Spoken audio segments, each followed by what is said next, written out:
In December 7th, 2025, a geophysicist has just uncovered details regarding 3IATLAS that NASA isn't discussing in public channels. And here is the reality. In 4 months, Earth is going to pass directly through this object's debris field. We aren't looking at just another standard comet here. The OSIRIS-REx mission recently confirmed that asteroids transport every single building block required for life. We're talking amino acids, DNA components, water, the works. And 3IATLAS? It is carrying those same materials in much higher concentrations, originating from an entirely different star system. It just experienced a global eruption, blasting this material out into the void, and we are on a collision course with that trail. Stick around, because the evidence I'm presenting today completely rewrites the book on the origins of life. Make sure you subscribe, because in 4 months, Earth hits the debris field that 3IATLAS left behind at perihelion, and the implications extend far beyond simple astronomy. Let's lock down what we know for a fact. 3IATLAS came into our solar system from deep interstellar space. According to analysis from the Gaia star catalog, it hasn't been near a star for at least 10 million years. We've traced its trajectory back 500 parsecs with 0 stellar encounters. For 10 million years, likely much longer, perhaps even billions, this object was drifting through the interstellar medium. It was cold and inactive, accumulating volatiles, ices, organic compounds, and dust. All that debris floating between stars was slowly sticking to its surface. During that time, cosmic rays were hammering it continuously. These high-energy particles don't just damage matter, they process it. They forge complex molecules. They build chemistry in the dark. Then, on July 1st, 2025, we picked it up already inside our solar system, already warming up. When it hit 2.5 astronomical units from the Sun, roughly the distance of the asteroid belt, something drastic occurred. On September 7th, its brightness didn't just climb, it jumped by 2 magnitudes. That is not normal comet behavior. Typically, comets brighten on a predictable curve as they approach the Sun. Ice sublimates, gas reflects light, and you get a smooth graph. 3IATLAS spiked, and it didn't dim back down. That sustained increase all the way to its October 29th perihelion points to a state change, not a localized event, but a global event. Here is what the data tells us happened. At 2.5 AU, 3IATLAS absorbed enough solar radiation to sustain liquid water on its surface. Not vapor, not ice, but liquid. The crust, built up over eons of interstellar travel, began to sublimate. But it wasn't gradual, it was catastrophic. The entire surface let go. This is cryovolcanism, cold volcanism. Instead of molten lava, you get jets of water vapor, frozen gases, and organic-rich slush blasting into space. This wasn't a single active vent. Because of its fast 16-hour rotation period, solar heating is distributed fairly evenly, meaning the eruption was global. The whole crust activated at once. Imagery from amateur astronomers taken post-perihelion reveals multiple jets stretching 50,000 kilometers from the nucleus. That is massive. That is sustained, vigorous activity. And look at the chemical signature.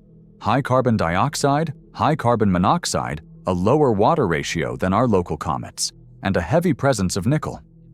This isn't typical ice. This is processed chemistry. You have oxidized volatiles and metallic catalysts.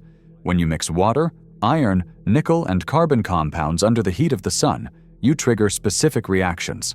This is Fischer-Tropsch synthesis. It's the exact industrial process humans use to turn carbon monoxide and hydrogen into hydrocarbons.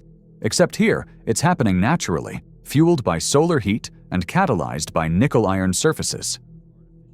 The end products? Amino acids, nucleotides, simple sugars, the molecular architects of life.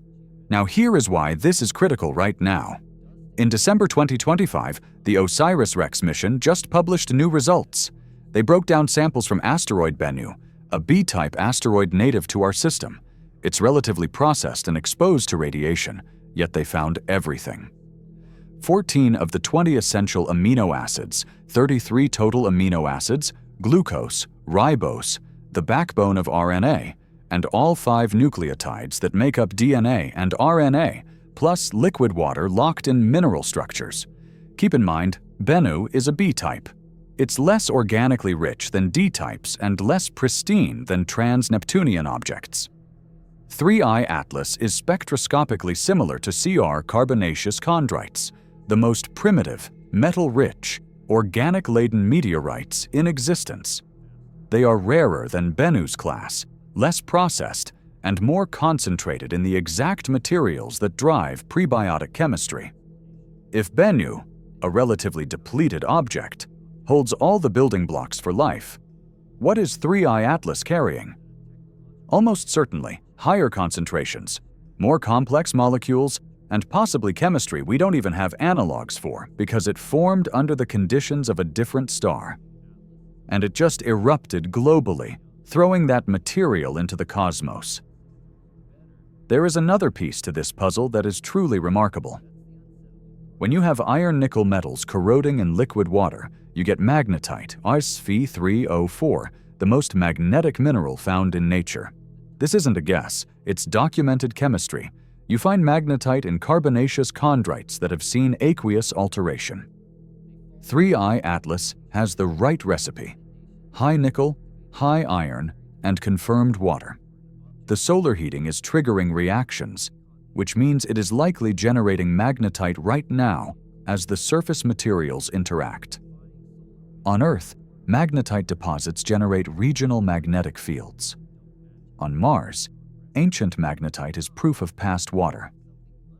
For 3IATLAS, producing magnetite means it is building its own magnetic field. I'm not talking about the induced plasma field. From interacting with solar wind, that's temporary and external. I mean an intrinsic field generated by magnetic minerals in the crust and potentially deeper layers. Why does that matter? Because magnetic fields shield organic chemistry. Cosmic rays and high-energy particles smash molecular bonds. They destroy DNA and disrupt complex chemistry. Life on Earth survives because our magnetic field deflects the bulk of that radiation. Without it, the surface would be sterilized. 3IATLAS is engineering its own magnetic shield. It's not as strong as Earth's, but it is measurable, potentially tens to hundreds of nanotesla based on what we've seen with other comets. That is enough to lower radiation damage to surface organics. It creates protected zones where chemistry can survive. It is essentially building a safe environment while it processes materials. Now, let's look at the timeline. On December 19th, 3IATLAS makes its closest approach to Earth at about 1.8 astronomical units. It's not close in absolute terms, but it's the closest it has been since observation began. The sunward-facing jet, the anti-tail that shouldn't be there, is still active and growing, even as the main tail fades and overall brightness dips. It is still pumping material into the debris stream. Here is the critical window: March to April 2026. Earth's orbit intersects the specific region where 3IATLAS was located during its perihelion, the zone where it was most active, where it fired off those 50,000-kilometer jets and dumped the most material into space. We are going to pass through that debris field. We aren't crossing directly through the object's path, which would cause a meteor shower. But we are close enough that the ejected material, spread out by orbital mechanics and solar radiation pressure, could intersect our atmosphere. And what is inside that material? If the comparison to Bennu holds up, and if 3IATLAS is as organically rich as the spectroscopy suggests, we are talking about amino acids, nucleotides, complex carbon molecules, water, and minerals. The building blocks of life from another star system, raining down into Earth's atmosphere. This is where the science gets philosophical. We're talking about panspermia. The hypothesis that the ingredients for life, or life itself, can hop between planets or star systems via comets, asteroids, and interstellar visitors. This isn't fringe science, it is a legitimate hypothesis. We know organics survive in space. We know they survive entry via meteorites. The question has always been, how much material is needed? How many flybys does it take to seed a planet with enough prebiotic chemistry to ignite a biogenesis? We don't know. But 3IATLAS is the test case. It is an interstellar visitor packed with organics, undergoing active processing that manufactures the building blocks of life, and it's ejecting that payload in our direction. If this is how planetary systems trade chemistry, if interstellar visitors routinely drop prebiotic compounds on planets during flybys, then life might be much more common than we think. Not because it evolves independently everywhere, but because the ingredients are distributed. Star systems share chemistry through gravitational scattering events that launch objects into the void. 3IATLAS could be a seed, not necessarily of life itself, but of the materials life requires. But here is what distinguishes 3IATLAS from the general panspermia theory. We are watching it happen in real time. We have instruments that can track trajectories, measure composition, and analyze chemistry. Previous visitors like Oumuamua and Borisov didn't offer this depth of data. Oumuamua was inert. Borisov was faint and small. 3IATLAS is massive, active, and measurable. We are getting light curves, structural imaging, and chemical signatures. And the timing is perfect. The results from OSIRIS-REx and Bennu just confirmed that even processed solar system asteroids have everything life needs. 3IATLAS is less processed and more pristine, originating from a different stellar environment. If Bennu is the baseline for what asteroids carry, 3IATLAS might be the upper limit. Maximum chemical complexity, maximum organic concentration. And we are about to sample its debris field. We aren't doing this with a spacecraft. There is no time to launch a mission, but passively. Earth's atmosphere will collect the particles. Meteor monitoring networks will log the entries. If those particles hold measurable organics, we will have direct evidence of interstellar chemistry delivery. Now, here is the frustrating part. NASA held a press conference. They showed images, observations, and gave safe explanations. They called it a comet. Unusual, sure, but natural. There was no discussion on the implications regarding Bennu. No acknowledgement that an organically rich interstellar object just erupted in our system, and we are about to fly through its wake. No mention of the panspermia angle. No exploration of the fact that this object is compositionally identical to the most primitive, life-building block-rich meteorites we know. Just interesting comet. Meanwhile, independent researchers are connecting the dots. The evidence of cryovolcanism, the production of magnetite, the comparison to Bennu, the timing of the debris field. It all points to one conclusion. We are witnessing a rare, potentially once-in-a-generation event with massive implications for planetary science, astrobiology, and our grasp of how chemistry moves through the galaxy. And the official narrative? Nice pictures. So, here is the reality check. 3IATLAS is an ancient interstellar object, likely 3 to 11 billion years old. It hasn't been near a star in at least 10 million years. It built up a crust of organics and volatile ices during its trek through the interstellar medium. It entered our system, heated up, and triggered a global cryovolcanic eruption at 2.5 AU, blasting out jets of carbon compounds, water, and metal-rich particles. Compositionally, it is a match for the most primitive organic-rich meteorites we know, and it is more concentrated than Bennu, which we just confirmed contains every building block for life. It is generating magnetite through water-metal interactions, creating a magnetic field that shields its surface chemistry from radiation.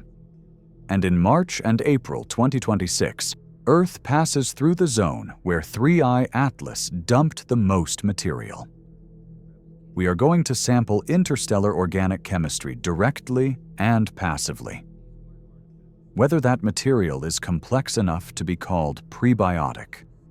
whether it holds molecules not found on Earth, or whether it interacts with our biosphere or atmosphere in a measurable way.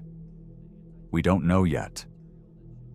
But the fact that NASA isn't highlighting this, isn't prepping the public for what we might find, and isn't framing 3IATLAS as the astrobiological event of the decade. That is the gap. Subscribe and follow, because independent researchers are tracking this story, and we aren't waiting for official approval. Closest approach is December 19th. The debris field crossing is March-April. The data is coming.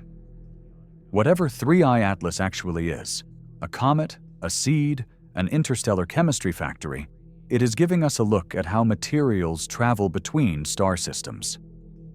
Whether the building blocks of life are unique to Earth or common across the galaxy, and whether panspermia is a real mechanism or just a theory, we are about to get data. Real, measurable data. Stay curious, keep watching.